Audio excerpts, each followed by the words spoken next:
ನೋಡಿ ಸ್ವಾಮಿ ನಾವಿರೋದು ಹೀಗೆ. ಹಾಯ್, ಎಲ್ಲರಿಗೂ ನಮಸ್ಕಾರ. ಎಲ್ಲರೂ ಹೇಗಿದ್ದೀರಾ? ಎಲ್ಲರೂ ಚೆನ್ನಾಗಿದ್ದೀರಾ ಅಂತ ಭಾವಿಸ್ತಾ ನನ್ನ ವ್ಲಾಗ್ನ ಶುರು ಮಾಡ್ತಾ ಇದ್ದೀನಿ. ಇವತ್ತು ನಾನು 1 kg ಆಗುವಷ್ಟು ಸಾರಿನ ಪುಡಿಯನ್ನು ಮಾಡ್ಕೊಳ್ತಾ ಇದ್ದೀನಿ, ಅಂದರೆ ಹುಳಿ ಪುಡಿ. ಹಾಗೆ ಇದರ ಜೊತೆಗೆ ತಿಳಿ ಸಾರಿನ ಪುಡಿಯನ್ನು ಕೂಡ ಮಾಡ್ಕೊಳ್ತಾ ಇದ್ದೀನಿ. ರೆಸಿಪಿಯನ್ನು ಶುರು ಮಾಡೋದಕ್ಕಿಂತ ಮೊದಲು ಯಾರೆಲ್ಲ ಇನ್ನೂ ಸಬ್ಸ್ಕ್ರೈಬ್ ಆಗಿಲ್ಲ ಅಂದರೆ ದಯವಿಟ್ಟು ಸಬ್ಸ್ಕ್ರೈಬ್ ಮಾಡ್ಕೊಂಡು ನೋಡಿ, ಪಕ್ಕದಲ್ಲಿರುವ ಬೆಲ್ಲೈಕನನ್ನು ಪ್ರೆಸ್ ಮಾಡಿ. ನಾನು ಮಾಡೋ ಪ್ರತಿಯೊಂದು ವಿಡಿಯೋ ನೋಟಿಫಿಕೇಷನ್ನು ನಿಮಗೆ ಬರುತ್ತೆ. ಬ್ಯಾಡಗಿ ಮೆಣಸಿನ್ಕಾಯಿ, ಗುಂಟೂರು ಮೆಣಸಿನ್ಕಾಯಿ ಹಾಗೆ ಧನಿಯಾ ಕಾಳನ್ನು ಬಿಸಿಲಿಗೆ ಒಣಗಾಕೊಂಡಿದ್ದೀನಿ. ಆದರೂ ನಾವು ಪುಡಿ ಮಾಡಬೇಕಾದ್ರೆ ಸ್ವಲ್ಪ ಬಿಸಿ ಮಾಡ್ಕೋಬೇಕಾಗತ್ತೆ. ಬನ್ನಿ, ಸಾಂಬಾರು ಪುಡಿಗೆ ನಾನು ಏನೆಲ್ಲ ಇಂಗ್ರೀಡಿಯೆಂಟ್ಸನ್ನು ತೊಗೊಂಡಿದ್ದೀನಿ ಅಂತ ಹೇಳ್ತೀನಿ. ನಾನು 1 kg ಆಗುವಷ್ಟು ಸಾರಿನ ಪುಡಿ ಮಾಡ್ತಾಯಿದ್ದೀನಿ. ತರಕಾರಿ ಬೇಳೆಯನ್ನು ಹಾಕಿ ದಿನನಿತ್ಯ ಸಾಂಬಾರು ಮಾಡ್ತೀವಲ್ಲ, ಆ ಪುಡಿ ಸಾಂಬಾರು ಪುಡಿ. ಅದಕ್ಕೆ ನಾನಿಲ್ಲಿ ಬೇಕಾಗಿರೋ ಸಾಮಗ್ರಿಗಳನ್ನೆಲ್ಲ ತೊಗೊಂಡಿದ್ದೀನಿ. ಕಡಲೆಬೇಳೆ, ಬ್ಯಾಡಗಿ ಮೆಣಸಿನಕಾಯಿ, ಗುಂಟೂರು ಮೆಣಸಿನಕಾಯಿ, ಧನಿಯಾ, ಕರಿಬೇವು, ಚಕ್ಕೆ, ಅರಿಶಿಣ, ಸಾಸಿವೆ, ಬೇಳೆ, ಹಿಂಗು, ಜೀರಿಗೆ, ಮೆಣಸು, ಉದ್ದಿನ ಬೇಳೆ ಮತ್ತು ಮೆಂತ್ಯ, ಹಾಗೆ ಒಂದು ಜಾಯಿಕಾಯಿಯನ್ನು ತೊಗೊಂಡಿದ್ದೀನಿ. 16 ಸಾಮಗ್ರಿಗಳನ್ನು ನಾನಿಲ್ಲಿ ಬಳಸ್ತಾ ಇದ್ದೀನಿ. ಮೊದಲಿಗೆ ಸ್ಟವ್ ಆನ್ ಮಾಡಿ ಬಾಣಲಿ ಇಡೋಣ. 1 ಟೇಬಲ್ ಸ್ಪೂನಷ್ಟು ಎಣ್ಣೆ ಹಾಕ್ಕೊಳ್ತಾ ಇದ್ದೀನಿ. ಎಣ್ಣೆ ಸ್ವಲ್ಪ ಕಾದ ನಂತರ 50 ಗ್ರಾಮಷ್ಟು ಮೆಂತ್ಯ ಹಾಕ್ಕೊಳ್ತಾ ಇದ್ದೀನಿ. 1-2 ನಿಮಿಷ ಹುರ್ಕೊಳ್ಳೋಣ. ಸ್ವಲ್ಪ ಬಣ್ಣ ಚೇಂಜ್ ಆಗುತ್ತೆ, ಹಾಗೆ ಪರಿಮಳ ಕೂಡ ಬರುತ್ತೆ.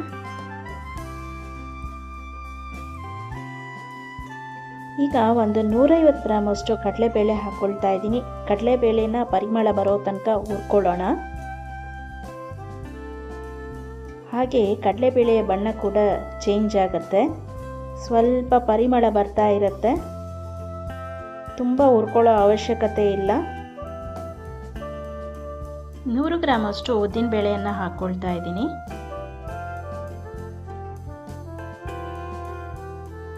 ಇದನ್ನು ಸಹ 2-3 ನಿಮಿಷ ಹುರ್ಕೊಂಡ್ರೆ ಸಾಕು, ಪರಿಮಳ ಬರುತ್ತೆ.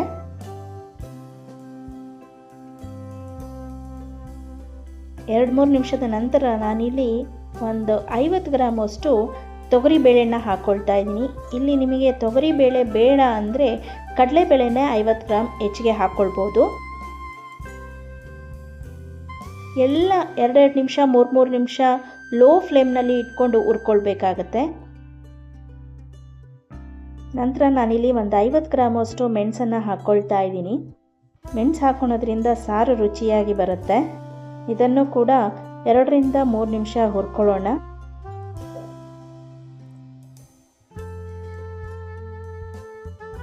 ಅರವತ್ತರಿಂದ 20 ಗ್ರಾಮ್ನಷ್ಟು ಜೀರಿಗೆಯನ್ನು ಹಾಕ್ಕೊಳ್ತಾ ಇದ್ದೀನಿ. ಜೀರಿಗೆ 2 ನಿಮಿಷ ಉರಿತಾ ಇದ್ದಂಗೆ ಪರಿಮಳ ಬರೋದಕ್ಕೆ ಶುರುವಾಗುತ್ತೆ. ಹಾಗೆ ಯಾರೆಲ್ಲ ಇನ್ನೂ ಸಬ್ಸ್ಕ್ರೈಬ್ ಮಾಡ್ಕೊಂಡಿಲ್ಲ ಅಂದರೆ ದಯವಿಟ್ಟು ಸಬ್ಸ್ಕ್ರೈಬ್ ಮಾಡ್ಕೊಂಡು ನೋಡಿ. ನನ್ನ ಎಲ್ಲ ರೆಸಿಪಿಗಳನ್ನು ನಿಮ್ಮ ಫ್ಯಾಮಿಲಿಗೆ, ಫ್ರೆಂಡ್ಸ್ ಒಟ್ಟಿಗೆ ಶೇರ್ ಮಾಡಿ. ಎಲ್ಲ ರೆಸಿಪಿಗಳನ್ನ ಟ್ರೈ ಮಾಡಿ ನೀವು ಕೂಡ ಹೇಗಾಗಿತ್ತು ಅಂತ ಕಮೆಂಟ್ ಮಾಡಿ.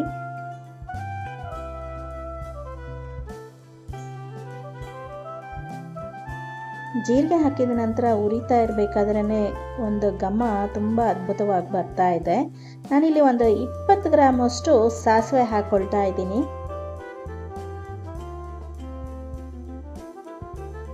ಬೇರೆಯವರು ಬೇರೆ ಥರ ಸಾಂಬಾರು ಪುಡಿಗಳನ್ನು ಮಾಡ್ಕೋಬೋದು, ಅವರವರ ರುಚಿಗೆ ತಕ್ಕ ಹಾಗೆ.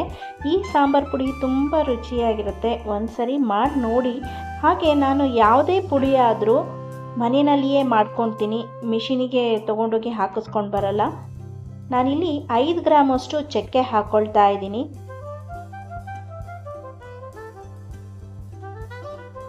ಇದನ್ನು 1 ನಿಮಿಷ ಹುರಿದ ನಂತರ 20 ಗ್ರಾಮ್ನಷ್ಟು ನಾನು ಅರಿಶಿಣದ ಕೊಂಬನ್ನು ಕುಟ್ಟಿ ಸ್ವಲ್ಪ ಪುಡಿ ಮಾಡಿಟ್ಕೊಂಡಿದ್ದೀನಿ ದಪ್ಪ ದಪ್ಪನಾಗಿ, ಅದನ್ನು ಹಾಕ್ಕೊಳ್ತಾ ಇದ್ದೀನಿ. ಮತ್ತು ನಾನಿಲ್ಲಿ 1 ಜಾಯಿಕಾಯಿ ಪುಡಿಯನ್ನು ಮಾಡಿಟ್ಕೊಂಡಿದ್ದೆ, ಆ ಪುಡಿಯನ್ನು ಹಾಕ್ಕೊಳ್ತಾ ಇದ್ದೀನಿ. ಜಾಯಿಕಾಯಿ ಪುಡಿ ಹಾಕ್ಕೊಳ್ಳೋದ್ರಿಂದ ಸಾರಿನಲ್ಲಿ ಒಂದು ಒಳ್ಳೆ ಪರಿಮಳ ಬರುತ್ತೆ. ಈ ಎಲ್ಲ ಸಾಮಗ್ರಿಗಳು ಆರೋಗ್ಯಕ್ಕೆ ತುಂಬ ಒಳ್ಳೆಯದು. 2 ನಿಮಿಷದ ನಂತರ ನಾನಿಲ್ಲಿ 2 ಹಿಡಿಯುವಷ್ಟು ಕರಿಬೇವನ್ನು ಹಾಕ್ಕೊಳ್ತಾ ಇದ್ದೀನಿ. ಕರಿಬೇವನ್ನು ಮೊದಲಿಗೆ ನಾನು ತೊಳೆದು ನೀರೆಲ್ಲ ಇಳಿಯೋದಕ್ಕೆ ಬಿಟ್ಟಿದ್ದೆ. ಈ ಕರಿಬೇವು ಕೂಡ ಒಂದು 2 ರಿಂದ 3 ನಿಮಿಷ ಹುರಿದ್ರೆ ಸಾಕು. ಮೊದಲೇ ಬೇಳೆಗಳೆಲ್ಲ ಬಿಸಿಯಾಗಿರೋ ಕಾರಣ ಬೇಗ ಡ್ರೈ ಆಗುತ್ತೆ ಕರಿಬೇವು. ನೋಡಿ ಇಷ್ಟ ಆಗಿದೆ. ಈಗ ನಂತರ ನಾನಿಲ್ಲಿ ಒಂದು 300 ಗ್ರಾಮಷ್ಟು ಧನಿಯಾನ ಹಾಕ್ಕೊಳ್ತಾ ಇದ್ದೀನಿ. ಧನಿಯಾ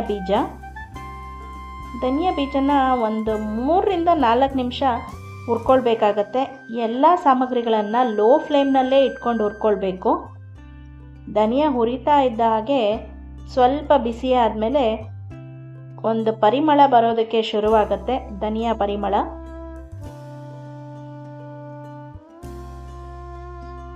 ಧನಿಯಾ ಬೀಜ ಆಗಿರ್ಬೋದು, ಕಾಳುಗಳು ಹುರ್ಕೋಬೇಕಾದ್ರೆ ಕೈ ಆಡಿಸ್ತಾನೆ ಇರಬೇಕು. ಇಲ್ಲ ಅಂದರೆ ಒಂದು ಕಡೆ ಜಾಸ್ತಿ ರೋಸ್ಟ್ ಆಗಿರುತ್ತೆ, ಇನ್ನೊಂದು ಕಡೆ ರೋಸ್ಟ್ ಆಗಿರಲ್ಲ, ಆ ಥರ ಆಗುತ್ತೆ. ಒಂದು 20 ಗ್ರಾಮ್ನಷ್ಟು ನಾನಿಲ್ಲಿ ಗಸಗಸೆಯನ್ನು ಹಾಕ್ಕೊಳ್ತಾ ಇದ್ದೀನಿ, ಹೆಚ್ಚು ಕಮ್ಮಿ 1 ಚಮಚದಷ್ಟು. ಇದನ್ನು ಜಾಸ್ತಿ ಹುರ್ಕೊಳ್ಳೋ ಅವಶ್ಯಕತೆ ಏನಿಲ್ಲ, 1 ನಿಮಿಷ ಹುರ್ಕೊಂಡ್ರೆ ಸಾಕು. 1 ಚಮಚದಷ್ಟು ನಾನು ಹಿಂಗಿನ ಪುಡಿಯನ್ನು ಹಾಕ್ಕೊಳ್ತಾ ಇದ್ದೀನಿ. ಗಟ್ಟಿ ಹಿಂಗಿದ್ರೆ ನಾವು ಮೊದಲಿಗೆ ಎಣ್ಣೆ ಹಾಕಿ ಮೆಂತ್ಯ ಹುರ್ಕೊಳ್ತಾ ಇದ್ವಲ್ಲ, ಆವಾಗಲೇ ಹಾಕೋಬೇಕಾಗತ್ತೆ. ಇಲ್ಲಿ ಪುಡಿ ಹಿಂಗೆ ಹಾಕಿದ್ರಿಂದ ನಾನು ಕೊನೆಗೆ ಹಾಕ್ಕೊಳ್ತಾ ಇದ್ದೀನಿ. ರೆಡಿಮೇಡ್ ಪ್ಯಾಕೆಟಲ್ಲಿ ಸಿಗೋ ಪುಡಿಗಿನ್ನ ಮನೆಯಲ್ಲಿಯೇ ಈ ಥರ ಮಾಡಿಕೊಂಡ್ರೆ ತುಂಬ ಫ್ರೆಶ್ ಆಗಿರುತ್ತೆ, ರುಚಿಯಾಗಿರುತ್ತೆ. ಒಂದ್ಸರಿ ಟ್ರೈ ಮಾಡಿ. ಈಗ ಒಂದು ಕಡಲೆಬೇಳೆಯನ್ನು ತಗೊಂಡು ತಿಂದು ನೋಡಿ, ಅದು ಕಟಮ್ ಅಂತ ಶಬ್ದ ಬಂದರೆ ಪರ್ಫೆಕ್ಟಾಗಿ ನಾವು ಕಾಳುಗಳನ್ನು ಮತ್ತು ಧನಿಯಾನ ಹುರ್ಕೊಂಡಿದ್ದೀವಿ ಅಂತ ಹೇಳಿ. ನೋಡಿ, ಉರಿತಾ ಇದ್ದಂಗೆ ಒಂದು ಸಾಂಬಾರು ಪುಡಿಯ ಪರಿಮಳ ತುಂಬ ಚೆನ್ನಾಗಿ ಬರ್ತಾ ಇದೆ. ನೋಡಿ, ಈಗ ಚೆನ್ನಾಗಿ ಹುರಿದು ಎಲ್ಲ ಆಗಿದೆ. ಸ್ಟವನ್ನು ಆಫ್ ಮಾಡಿಬಿಟ್ಟು ತಣ್ಣಗಾಗೋದಕ್ಕೆ ಬಿಡೋಣ. ಇದನ್ನು ನಾನು ಒಂದು ಬೇರೆ ಬೇಸನಲ್ಲಿ ಹಾಕ್ಕೊಂಡು ಇಟ್ಕೊಳ್ತಾ ಇದ್ದೀನಿ, ಬೇಗ ತಣ್ಣಗಾಗಲಿ ಅಂತ. ಕೊನೆಗೆ ಅದೇ ಬಾಣಲಿಯಲ್ಲಿ ಲೋ ಫ್ಲೇಮ್ನಲ್ಲಿ ಇಟ್ಕೊಂಡು ನಾನಿಲ್ಲಿ ಬ್ಯಾಡಗಿ ಮೆಣಸಿನ್ಕಾಯಿನ ಹಾಕ್ಕೊಳ್ತಾ ಇದ್ದೀನಿ. ಒಂದು 300 ಗ್ರಾಮ್ ಬ್ಯಾಡಗಿ ಮೆಣಸಿನ್ಕಾಯಿನ ಹಾಕ್ಕೊಂಡು ಹುರ್ಕೊಳ್ತಾ ಇದ್ದೀನಿ. ಒಂದು 1/4 ಟೀ ಸ್ಪೂನಷ್ಟು ಎಣ್ಣೆ ಹಾಕ್ಕೊಳ್ತಾ ಇದ್ದೀನಿ, ಕಾರಣ ಪುಡಿ ಮಾಡಿದಾಗ ಬಣ್ಣ ತುಂಬ ಚೆನ್ನಾಗಿ ಬರುತ್ತೆ ಅಂತ ಹೇಳಿ. ನಾನು ಇವತ್ತು ಬೆಳಗ್ಗೆ ತುಂಬ ಬಿಸಿಲಿದ್ದ ಕಾರಣ ಚೆನ್ನಾಗಿ ಒಣಗಿಸ್ಕೊಂಡಿದ್ದೆ. ಆದರೂ ಸಹ ಸ್ವಲ್ಪ 1 ನಿಮಿಷ ಈ ಥರ ಬಿಸಿ ಮಾಡಿಕೊಂಡ್ರೆ ಚೆನ್ನಾಗಿ ಪುಡಿ ಆಗುತ್ತೆ ಅಂತ. ನೋಡಿ, ಒಂದು 2 ನಿಮಿಷ ಲೋ ಫ್ಲೇಮ್ನಲ್ಲಿ ಇಟ್ಕೊಂಡು ಹುರಿದಾಗಿದೆ. ಇದನ್ನು ಕೂಡ ತಣ್ಣಗಾಗೋದಕ್ಕೆ ಬಿಡೋಣ. ಹಾಗೆ ನಾನಿಲ್ಲಿ ಒಂದು 100 ಗ್ರಾಮಷ್ಟು ಗುಂಟೂರು ಮೆಣಸಿನ್ಕಾಯಿ ಹಾಕ್ಕೊಳ್ತಾ ಇದ್ದೀನಿ ಖಾರಕ್ಕೆ. ಬ್ಯಾಡಗಿ ಮೆಣಸಿನ್ಕಾಯಿ ಬಣ್ಣಕ್ಕಾದರೆ ಗುಂಟೂರು ಮೆಣಸಿನ್ಕಾಯಿ ಖಾರಕ್ಕೆ. ಹಾಗೆ ಇಲ್ಲಿ ಒಂದು 1/4 ಟೀ ಸ್ಪೂನ್ನ ನಾನು ಎಣ್ಣೆ ಹಾಕ್ಕೊಳ್ತಾ ಇದ್ದೀನಿ. ಇದನ್ನು ಸಹ ಬೆಳಗ್ಗೆ ಬಿಸಿಲಿನಲ್ಲಿ ಚೆನ್ನಾಗಿ ಒಣಗಿಸಿದ್ದೀನಿ. ಒಂದು 2 ನಿಮಿಷ ಹುರ್ಕೊಂಡ್ರೆ ಸಾಕು. ಇದು ಸಹ ಆಗಿದೆ ನೋಡಿ. ಈಗ ಇದನ್ನೆಲ್ಲ ತಣ್ಣಗಾಗೋದಕ್ಕೆ ಬಿಡೋಣ. ನೋಡಿ, ಗುಂಟೂರು ಮೆಣಸಿನ್ಕಾಯಿ, ಬ್ಯಾಡಗಿ ಮೆಣಸಿನ್ಕಾಯಿ, ಹಾಗೆ ನಾವು ಕಾಳುಗಳನ್ನು ಹುರಿದಿಟ್ಕೊಂಡಿದ್ವಲ್ಲ ಅದು ಧನಿಯಾ ಕಾಳುಗಳು ಎಲ್ಲ ತಣ್ಣಗಾದ್ಮೇಲೆ ಮಿಕ್ಸಿನಲ್ಲೇ ಮನೆಯಲ್ಲಿಯೇ ಪೌಡ್ರ್ ಮಾಡ್ಕೋಬೋದು. ನೀವು ಮಿಷಿನ್ಗೆ ಹಾಕ್ಸೋದಾದರೆ ಸ್ವಲ್ಪ ಅಕ್ಕಿಯನ್ನು ಹುರಿದಿಟ್ಕೊಳ್ಳಿ, 1 ಕಪ್ನಷ್ಟು. ಮಿಷಿನಿಗೆ ಹಾಕ್ಸಿದ ಕೊನೆಯಲ್ಲಿ ಅಕ್ಕಿಯನ್ನು ಹಾಕಿದ್ರೆ ಪುಡಿ ಇರೋದೆಲ್ಲ ಒಟ್ಟಿಗೆ ಬಂದ್ಬಿಡತ್ತೆ. ನೋಡಿ, ಇಲ್ಲಿ ನಾನು ಜಾರಿಗೆ ಸ್ವಲ್ಪ ಧನಿಯಾ ಹಾಕ್ಕೊಳ್ತಾ ಇದ್ದೀನಿ, ಹುರಿದಿಟ್ಟ ಧನಿಯಾ ಮತ್ತು ಕಾಳುಗಳು. ಹಾಗೆ ಸ್ವಲ್ಪ ಬ್ಯಾಡಗಿ ಮೆಣಸಿನ್ಕಾಯಿನ ಹಾಕ್ಕೊಳ್ತಾ ಇದ್ದೀನಿ. ಹಾಗೆ ಸ್ವಲ್ಪ ಗುಂಟೂರು ಮೆಣಸಿನ್ಕಾಯಿನೂ ಕೂಡ ಹಾಕ್ಕೊಳ್ತಾ ಇದ್ದೀನಿ. ಈಗ ಪುಡಿ ಮಾಡ್ಕೊಂಡು ಬರೋಣ.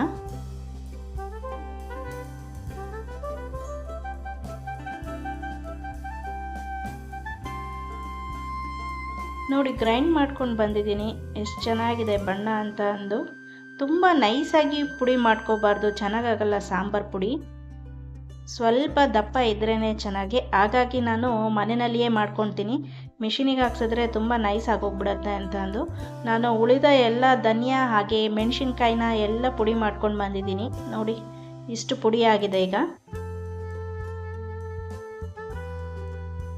ನೋಡಿ ಎಷ್ಟು ಚೆನ್ನಾಗಾಗಿದೆ ಪುಡಿ ಅಂತ. ಮನೆಯಲ್ಲಿಯೇ ನಮಗೆ ಎಷ್ಟು ಬೇಕೋ ಅಷ್ಟು ಅವಾಗವಾಗ ಮಾಡಿಕೊಂಡ್ರೆ ಪುಡಿ ತುಂಬ ಚೆನ್ನಾಗಿರುತ್ತೆ, ಫ್ರೆಶ್ ಆಗಿರುತ್ತೆ, ಸ್ಮೆಲ್ಲು ಅಷ್ಟೇ ಘಮ ಘಮ ಅಂತ ಇರುತ್ತೆ. ಸಾಂಬಾರು ಮಾಡಿದಾಗ ತುಂಬ ರುಚಿಯಾಗಿರುತ್ತೆ.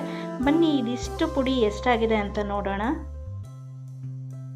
ನಾನಿಲ್ಲಿ ಒಂದು ಚಿಕ್ಕದು ಮನೆಯಲ್ಲಿ ಯೂಸ್ ಮಾಡೋಂಥ ವೇಯಿಂಗ್ ಮಿಷಿನ್ ಇಟ್ಕೊಂಡಿದ್ದೀನಿ. ನೋಡಿ 1 kg 138 ಗ್ರಾಮ್ ಇದೆ ಇದೀಗ. ಇದು ಏನಿಲ್ಲ ಅಂದರೂ ಒಂದು 2-3 ಜನ ಇರೋ ಮನೆಯಲ್ಲಿ ಒಂದು 3ರಿಂದ 4 ತಿಂಗಳಂತೂ ಬರುತ್ತೆ ಪುಡಿ, ಸಾಂಬಾರು ಪುಡಿ. ಸಾರಿನ ಪುಡಿ ಅಂದರೆ ಹುಳಿ ಪುಡಿ ಮಾಡಿ ಆಯಿತು. ಈಗ ತಿಳಿ ಸಾರಿನ ಪುಡಿಯನ್ನು ನೋಡೋಣ. ಸಾಂಬಾರು ಪುಡಿಯನ್ನು ಮಾಡ್ಕೊಂಡಾಯಿತು. ಈಗ ತಿಳಿ ಸಾರಿನ ಪುಡಿಯನ್ನು ಮಾಡ್ಕೊಳ್ಳೋಣ. ಇದನ್ನು ಕೂಡ ನಾನು ಮನೆಯಲ್ಲಿಯೇ ಮಿಕ್ಸಿನಲ್ಲೇ ಮಾಡ್ಕೊಳೋದು. ಸಾಂಬಾರು ಪುಡಿ ಉರಿತಾ ಇರಬೇಕಾದ್ರೆ, ಮಿಕ್ಸಿ ಮಾಡ್ಕೊಳ್ತಾ ಇರಬೇಕಾದ್ರೂ ಕೂಡ ಘಮ ಘಮ ಅಂತ ಪರಿಮಳ ಬರ್ತಾ ಇರುತ್ತೆ. ಮೊದಲಿಗೆ ನಾನಿಲ್ಲಿ ಸ್ವಲ್ಪ ಎಣ್ಣೆಯನ್ನು ಹಾಕ್ಕೊಂಡಿದ್ದೀನಿ, 1 ಚಮಚದಷ್ಟು ಎಣ್ಣೆ. ಹಾಗೆ 1/4 ಕಪ್ಪು ನಾನಿಲ್ಲಿ ಧನಿಯಾ ಬೀಜಗಳನ್ನು ಹಾಕಿ ಒಂದು 2 ನಿಮಿಷ ಬಿಸಿಯನ್ನು ಮಾಡ್ಕೊಳ್ತಾ ಇದ್ದೀನಿ. ಲೋ ಫ್ಲೇಮ್ನಲ್ಲಿ ಇಟ್ಕೋಬೇಕಾಗತ್ತೆ. ಹಾಗೆ 1 ಟೇಬಲ್ ಸ್ಪೂನಷ್ಟು ಜೀರಿಗೆಯನ್ನು ಹಾಕ್ಕೊಳ್ತಾ ಇದ್ದೀನಿ. ಇದನ್ನು ಕೂಡ ಲೋ ಫ್ಲೇಮ್ನಲ್ಲಿ ಒಂದು 2 ನಿಮಿಷ ಹುರ್ಕೊಳ್ಬೇಕು. ಪರಿಮಳ ತುಂಬ ಸೊಗಸಾಗಿ ಬರ್ತಾ ಇರುತ್ತೆ. ಹಾಗೆ 1 ಚಮಚ ನಾನು ಇಲ್ಲಿ ಕಾಳು ಮೆಣಸನ್ನು ಹಾಕ್ಕೊಳ್ತಾ ಇದ್ದೀನಿ. ಈಗಾಗಲೇ ಧನಿಯಾ ಜೀರಿಗೆ ಬಿಸಿಯಾಗಿರೋ ಕಾರಣ ಇದು ಬೇಗ ಬಿಸಿಯಾಗತ್ತೆ. ಲೋ ಫ್ಲೇಮ್ನಲ್ಲಿ ಇಟ್ಕೊಂಡು ಉರಿಬೇಕು. ಯಾವುದೇ ಒಂದು ನಾವು ಸಾರಿನ ಪುಡಿ ಆಗಿರ್ಬೋದು, ತಿಳಿ ಸಾರಿನ ಪುಡಿ ಆಗಿರ್ಬೋದು, ಇಲ್ಲ ವಾಂಗಿಬಾತು, ಬಿಸಿಬೇಳೆ ಬಾತು ಪುಡಿ, ಏನೇ ಪುಡಿ ಹುರಿದ್ರೂ ಲೋ ಫ್ಲೇಮ್ನಲ್ಲಿ ಇಟ್ಕೊಂಡು ಹುರಿಯಬೇಕಾಗತ್ತೆ. ಹಾಗೆ ನಾನಿಲ್ಲಿ ಒಂದು ಅರ್ಧ ಟೀ ಸ್ಪೂನು ಮೆಂತ್ಯೆಯನ್ನು ಹಾಕ್ಕೊಳ್ತಾ ಇದ್ದೀನಿ.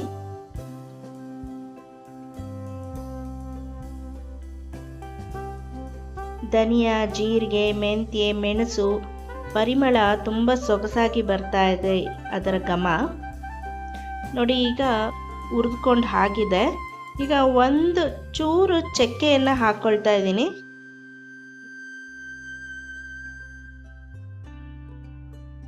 ಚಕ್ಕೆ ಹಾಕೋದ್ರಿಂದ ತಿಳಿಸಾರು ತುಂಬ ರುಚಿಯಾಗಿರುತ್ತೆ. ಹಾಗೆ ಒಂದು ಒಳ್ಳೆಯ ಪರಿಮಳ ಕೂಡ ಬರುತ್ತೆ.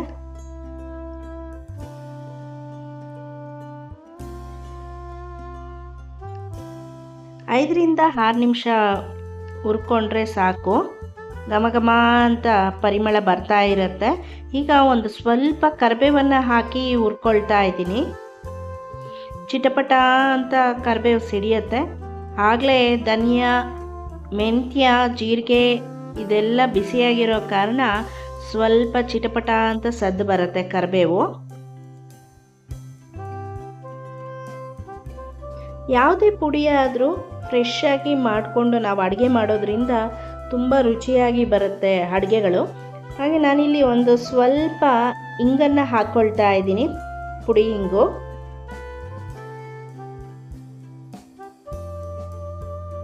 ಮನೆಯಲ್ಲಿಯೇ ಫ್ರೆಶ್ ಆಗಿ ಪುಡಿಯನ್ನು ಹುರಿದುಕೊಂಡು ಮಾಡಿಕೊಂಡ್ರೆ ತುಂಬ ರುಚಿಯಾಗಿರುತ್ತೆ. ತಿಳಿ ಸಾರಂತೂ ತುಂಬ ಸೊಗಸಾಗಿರುತ್ತೆ. ಒಮ್ಮೆ ಟ್ರೈ ಮಾಡಿ ನೋಡಿ, ಹೇಗಾಗಿತ್ತು ಅಂತ ಕಮೆಂಟ್ ಮಾಡಿ. ಒಂದು ಸರಿ ಮಾಡಿಕೊಂಡ್ರೆ ಸಾಕು, ಪುನಃ ಪುನಃ ನಾವು ಮಾಡ್ಕೊತಾನೆ ಇರ್ತೀವಿ. ಅಷ್ಟು ಸೊಗಸಾಗಿರುತ್ತೆ ತಿಳಿ ಸಾರು ಮಾತ್ರ. ಜೊತೆಗೊಂದು ಉಪ್ಪಿನಕಾಯಿ, ಹಪ್ಪಳ ಇದ್ರಂತೂ ಬೇರೆ ಊಟನೇ ಬೇಡ, ಅಷ್ಟು ರುಚಿಯಾಗಿರುತ್ತೆ ಈ ತಿಳಿ ಸಾರು. ನಾನಿಲ್ಲಿ ಒಂದು 6ರಿಂದ 8 ಬ್ಯಾಡಗಿ ಮೆಣಸಿನ್ಕಾಯನ್ನು ಹಾಕ್ಕೊಳ್ತಾ ಇದ್ದೀನಿ. ಬ್ಯಾಡಗಿ ಮೆಣಸಿನ್ಕಾಯಿ ಹಾಕೋಣದ್ರಿಂದ ಬಣ್ಣ ತುಂಬ ಚೆನ್ನಾಗಿ ಬರುತ್ತೆ, ತಿಳಿ ಸಾರಿನ ಬಣ್ಣ. ಹಾಗೆ ರುಚಿ ಕೂಡ ತುಂಬ ಚೆನ್ನಾಗಿರುತ್ತೆ. ಸ್ವಲ್ಪ ಬಿಸಿಯಾದ ನಂತರ ಫ್ಲೇಮನ್ನು ಆಫ್ ಮಾಡಿಬಿಡೋಣ. ಇದನ್ನು ತಣ್ಣಗಾಗೋದಕ್ಕೆ ಬಿಡೋಣ. ತಣ್ಣಗಾದ ನಂತರ ಮಿಕ್ಸಿನಲ್ಲೇ ಪುಡಿ ಮಾಡ್ಕೋಬೇಕಾಗತ್ತೆ. ತುಂಬ ನೈಸಾಗಿ ಪುಡಿ ಮಾಡ್ಕೊಳ್ಳೋ ಅವಶ್ಯಕತೆ ಇಲ್ಲ, ಸ್ವಲ್ಪ ದಪ್ಪ ಇರಲಿ ಪುಡಿ. ತಣ್ಣಗಾಗಿದೆ. ಈಗ ಪುಡಿಯನ್ನು ಮಾಡ್ಕೊಂಡು ಬರೋಣ. ನೋಡಿ, ಇಷ್ಟು ದಪ್ಪ ಪುಡಿಯನ್ನು ಮಾಡ್ಕೋಬೇಕು. ನೈಸಿಗೆ ಪುಡಿಯನ್ನು ಮಾಡ್ಕೋಬೇಡಿ. ಫ್ರೆಶ್ ಆಗಿ ಹುರಿದು ಪುಡಿ ಮಾಡಿಕೊಂಡ್ರೆ ತಿಳಿಸಾರು ರುಚಿಯಾಗಿರುತ್ತೆ. ನಾನು ಹೇಳೋ ಮೆಷರ್ಮೆಂಟ್ನಲ್ಲೇ ಮಾಡಿಕೊಂಡ್ರೆ 3 ಸರಿ ತಿಳಿಸಾರನ್ನು ಮಾಡ್ಕೋಬೋದು. ಪ್ರತಿ ಸರಿ 1.5 ಲೀಟ್ರಷ್ಟು ತಿಳಿಸಾರನ್ನು ಮಾಡ್ಕೋಬೋದು. ಈ ಪುಡಿಯನ್ನೇ ಬಳಸಿ ಮಾಡಿರುವ ತಿಳಿಸಾರಿನ ರೆಸಿಪಿ ವಿಡಿಯೋ ಕೂಡ ಅಪ್ಲೋಡ್ ಮಾಡ್ತೀನಿ. ನೋಡಿದ್ರಲ್ಲ ಎಷ್ಟು ಸುಲಭವಾಗಿ ಮನೆಯಲ್ಲಿಯೇ ಸಾಂಬಾರು ಪುಡಿ ಮತ್ತು ತಿಳಿಸಾರಿನ ಪುಡಿಯನ್ನು ಮಾಡ್ಕೋಬೋದು ಅಂತ. ಈ ರೆಸಿಪಿ ನಿಮಗೆಲ್ಲ ಇಷ್ಟ ಆಗಿದೆ ಅಂತ ಅಂದ್ಕೊಳ್ತೀನಿ. ಇಷ್ಟ ಆಗಿದರೆ ದಯವಿಟ್ಟು ಲೈಕ್, ಶೇರ್, ಸಬ್ಸ್ಕ್ರೈಬ್ ಮಾಡಿ, ಕಮೆಂಟ್ ಮಾಡೋದನ್ನು ಮರಿಬೇಡಿ. ಧನ್ಯವಾದಗಳು.